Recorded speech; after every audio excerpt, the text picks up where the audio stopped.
Oh, hey there. Welcome to YouTube.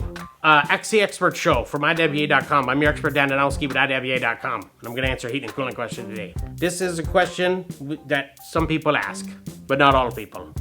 Just so we're clear. How cool should the air be from a heat pump? What they mean is like how cold should the air be coming out of a vent if you got a heat pump outside or an air conditioner? Same deal, right? So like maybe you're like a handyman or a weirdo and you measure the air temperature coming out of your vents. You're like, I don't know if that's cold enough. Shouldn't it be really cold? Well, the air differential between your vent and the outside is only going to be about 15 to 20 degrees, right? So if it's 90 degrees outside and the air coming out of your, central heat and air unit is 70 degrees, that's fine. You're like, oh, that's not cold enough. It's perfectly fine. Don't worry about it. That's pretty normal. If it's 100 degrees outside, you're like, oh, it's the 80 degree air, it's gonna feel relatively cool because 80 degree air on a 100 degree day is nice.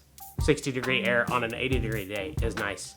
40 degree air is never nice. Unless it's 30. Anyway, okay, bye. Oh, hey, do you have questions about temperature and how that applies to heat and air? Then ask in the comments below. Or don't, I'm not your mom. Okay, bye.